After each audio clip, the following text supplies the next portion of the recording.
It's universe versus. It's universe versus everything. Hello there, Q. Another awesome episode of Anything versus Everything coming your way.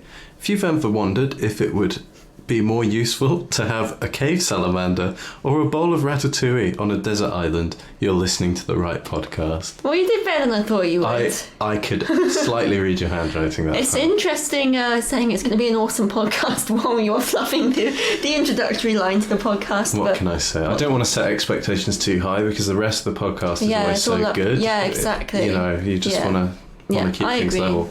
Right, Alison, how are you doing? I'm good, thank you, Toes. How are you? I'm good. I'm glad we're not so tired this time around. No, we were going to do it this morning and then realised that was a bad idea, and we have procrastinated to the point where we can procrastinate no longer. I think is what we would call this. An urgent podcast, but hopefully that manic energy channels itself into some interesting ideas for. Doesn't seem like us. No. Off-piste. Depends how you define interesting. Anyway, so which do you want to do first? Do you want to list the challenges this time around, or Let's do you list want the challenges first, shall we? Okay, so to decide today, now I went to the No, shop. just list them first. Well, We'll just do the decide later. okay, we'll keep the reveal. Yeah. All right, so today we've got debate who would get chucked out of a hot air balloon. I believe you can provide some context to that. Yeah, well, it's basically like it's a debate thing where you have to prove your worth, otherwise you get chucked out of the hot air balloon. Something to do with it, it's like sandbags, something. Basically, you get chucked out of a hot air balloon if you don't debate well enough. Okay, cool.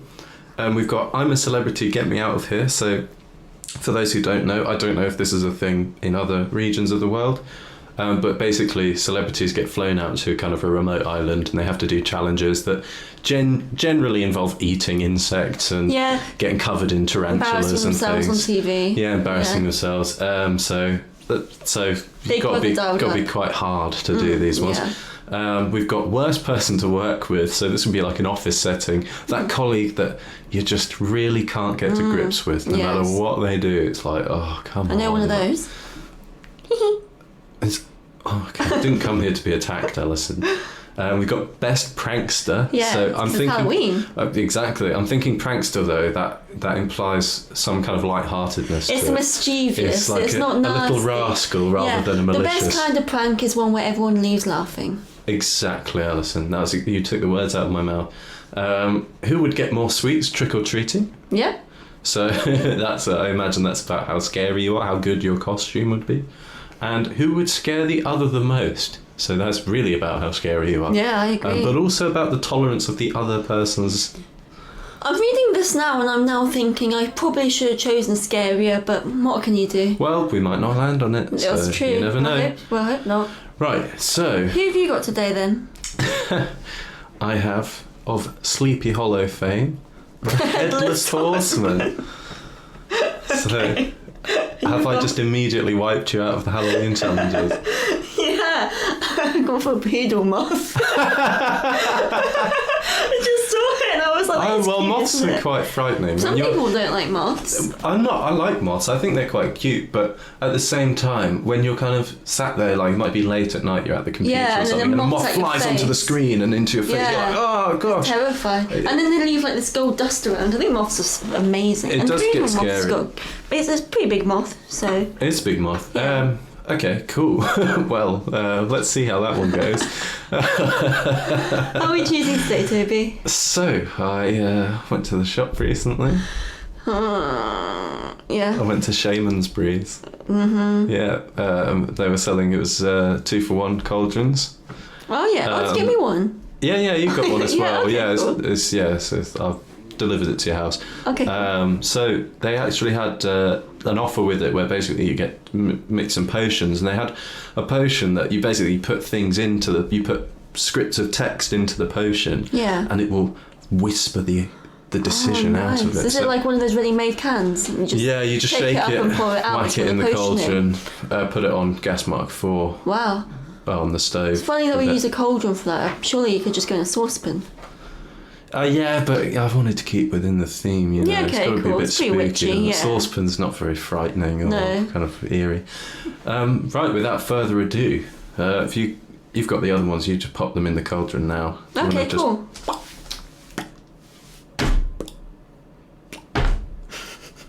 That's a very good sound effect, Alison. But you can really hear it splashing around. Right, let's give it a stir. Give it a stir.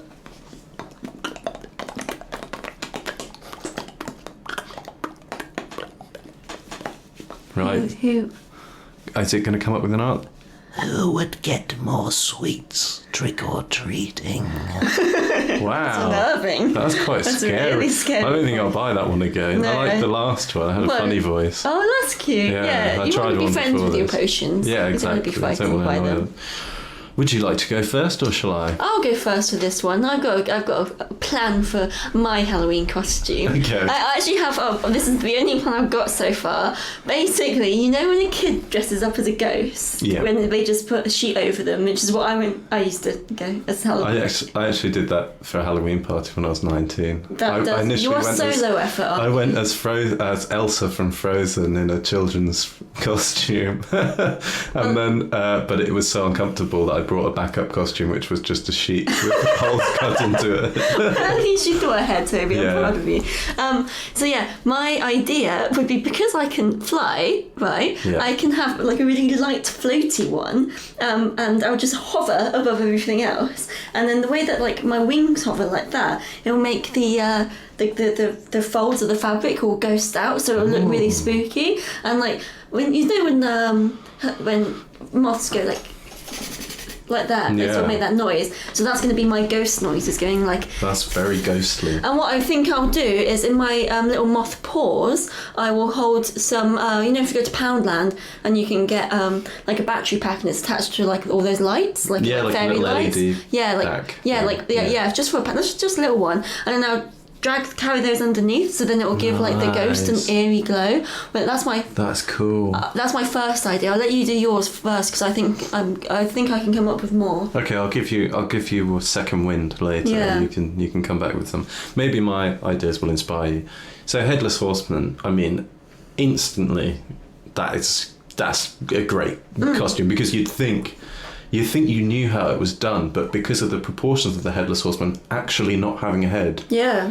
you would instantly be like, oh, that's actually incredibly I feel well like done. you've That's cheated somewhat choosing a Halloween character when half these are Halloween, but go on. I thought that was the idea, was to pick something scary. But yeah, so I think that the Headless Horseman, because it's depicted with a pumpkin, isn't it? Yeah, it's got for its head. Quite often it holds the like the a jack-o'-lantern Yeah. under its arm. So I was thinking it could, assuming that the pumpkin head feels no pain, assuming it is just still a pumpkin, maybe some kind of spooky demon pumpkin, but a pumpkin, carve out the top, hollow out, put a little plastic bag in there, and then That's going to be where you put that's your where you get sweets. your sweets. I knew that was going to be so the case. he can wear it on his head, walk up, knock on the door. Oh, what an excellent costume! Oh my goodness! Pulls his head off. Yeah, but the thing is, who would get more sweets? I wouldn't give sweets to that person. I'd call the police. Well, that's an entirely different dilemma. Well, okay, let me at least conceptualise this, and then we can get down to the fine detail, the granular details. So yeah, it goes up to the door, pulls his head off. People hopefully put sweets in his head, and then and then put his head back on and like doff his cap, like maybe put the lid of the pumpkin back on and go like that. But if you put a cap, if you super glued like an actual cap onto the lid of the pumpkin, it's 2 for 1. Pull the lid off and then it's like it's doffing its cap at the same time. Yeah, but you'd have to be careful that the treats didn't fall out. Yeah, but you could do that and show off the treat. Yeah. In fact, you could get to the door. Oh, crikey! Get to the door, pull off the hat. Yeah. And top of his pumpkin, and then go like that, and they could put sweets in his head. This is an audio only format. Oh, it'd go like movement. that. He was bowing down so that his head was at like hand level. Maybe get on one knee like a knight pledging allegiance. I think so. I think when he gets there, do that, because you need the shock value. You can't go in and doff your cap because the shock value's not there. They're just like, oh, what's going on? But if they're like good costume, because he's on his knee, and then he doffs his cap, and then they're like, you've got no head. No. That's creepy. And then they called the cops. I was going to say, you've raised a very good point in the calling the police thing, because mine would be very scary if you saw it in person. It would be. And I also think that the Headless Horseman, if you're listening, I'm really sorry if this isn't true, probably smells quite bad, and like generally... What makes you say that? Well, it's like a decaying old... Oh yeah, fair shout. Yeah, it probably smells quite bad. It will smell musty at least. Yeah, musty. It's been around since the 16th century. He probably is good friends with the moth, you know. They'd get along. They'd be a great trick or treat team. Yeah, they would. But yeah, the police thing. Now I was actually thinking as well, not just the police thing. It's have you ever had like an adult trick or treater come to your house? I don't like, exactly. Or like a late teenage trick or treater. Mind. And it's like I love the effort. Don't get me wrong. Yeah. If you're going out trick or treating at that age, totally cool, totally fine. Yeah. But also your expectations should be lowered in people's responses to you, because people do view it as childish. But the thing is, with trick or treating, what annoys me is when teenagers come to your door and they've literally put just put a headband on with horns on. And like trick or treating, it's like, no, you haven't earned high effort my costume. treats. Yeah, but I'm just thinking about that group of adults who really look down on people over the age of maybe 16 who still trick or treat. Yeah, and I don't think it's fair personally if you're putting the effort in. But a few hundred years old. Yeah, exactly. Yeah. So I get the feeling he's that way past. Yeah, he's way the past people that. who didn't call the police would still probably just close the door and just be laughed off. I don't think anyone. I think maybe if someone was at like a Halloween party and they were drunk and they were like, and they were really drunk and they were having a good time. Yeah. If the Headless Horseman called maybe post 9 p.m, so people are like tipsy enough where this is not completely terrifying to them. Yeah. He has to. If I was a Headless Horseman, I would look for the houses with like the flashing lights and the music and like the party obviously going on, and I would wait till later, do it to those houses, and then I think they would be more generous with their sweets. Although drunk people, I think, will probably be giving you lots of different stuff. So I don't know if you'd get all the sweets. If it would be, they would just give you a those drink. Tiny, like those miniature liqueurs. Yeah, exactly. And liquors. And that doesn't count. Yeah. So I mean, I think that's my whole argument really, is I think when it works, it really works, but when it doesn't, it's quite bad. Like I could get arrested, or I would get certainly shunned by the adults within the community that I think so as Headless well. Horsemen had chosen to trick or treat. I've had another idea for what I'm gonna go as. I'm gonna be friends with a poodle who's dressed up as a moth, and he's going to have me on a lead. And I'm the poodle and he's the moth. So all we have to do with the poodle is get some like pipe cleaners and make some wings out of pipe cleaners, put them on the back of the poodle, and then we go trick-or-treating together. I was going to raise the argument that, well, I don't think poodle moths are in the common knowledge. Like, I don't think poodle moths is something everyone would see and go, oh, that's a poodle moth. I understand this joke. No, because it looks like a poodle. That's why it's called a poodle moth. Yeah, no, I know what it looks like, but I don't know if people would understand immediately. Yes, they would. However, just the novelty factor here of seeing a dog walk a moth would override that anyway. And the thing is, when we do these challenges, we assume that our character is like has a consciousness, and it's got like its own like it's a sentient being. It's a sentient being. It's more sentient than the actual poodle moth would be. We don't know that, but so the poodle itself can be as unsentient as it likes to be. It could just be a poodle like doing poodle things like but basically I'll be leading the poodle on the lead, but it'll look like he's leading me. The only problem with this is we'd be quite low down. Yes. But what I can do is I can have the lead on a slack, and then I can float right up, so I'm at like eye level to the person, and I'm like hiya, waving, and they're like, oh, great costume, and then they look and I point down, and then they're looking at the poodle like, oh my god, there's two of you here, and then that would be cute. How does do a those moth together. point down? I have to. It's got tiny paws. We'll just go at that. It's not paws. I don't know what they call them. Incense sticks. Sticks. Yeah, no, incense legs. legs. Yeah, they got sticks for legs. And it'll point down, and then the person will be like, "Oh goodness, what a cute dog!" And then they'll be like, "So the problem here is, you can't give chocolate to dogs." Yeah, but the dog doesn't have to eat. The dogs like walking. Dogs like getting out and about. They like a bit of excitement. So I Yeah. think the dog would just do it for the fun of it. Yeah, I'm just saying that we were trying to get them more sweets. That's true. And Ooh, I don't know where I would put my sweet I was going to basket. say that actually that raises a very, very important point is storage. Yeah. I have a lot of storage in my head. Yeah, you definitely have the best storage options. Yeah. You come with a basically ready-made storage It's a unit. big bowl. Yeah, a big bowl. And it's Halloween themed bowl as Yeah, well. exactly. I'd probably what would I do? I don't know. I really don't know. I just have to have a plastic bag. You know when you go trick or treating and you've forgotten to buy yourself like a bowl, so you just take a plastic bag with you. Yeah. I think it would just be me in a Tesco bag. Which could double up as the outfit if I put it upside down. Ghost. Wow. So if the poodle moth thing, if they don't get the poodle moth thing, they don't understand that. Spooky ghost. Yeah, spooky ghost. Spooky ghost time. I think we both lost that one. You would say that because I clearly Yeah, I won think that you one. actually did win that one. You actually did, I think. And may I suggest as a title for this episode, Spooky Leg Sticks, please. Spooky leg sticks. I'm annoyed that that you chose a Halloween character when the whole point was to make a Halloween costume.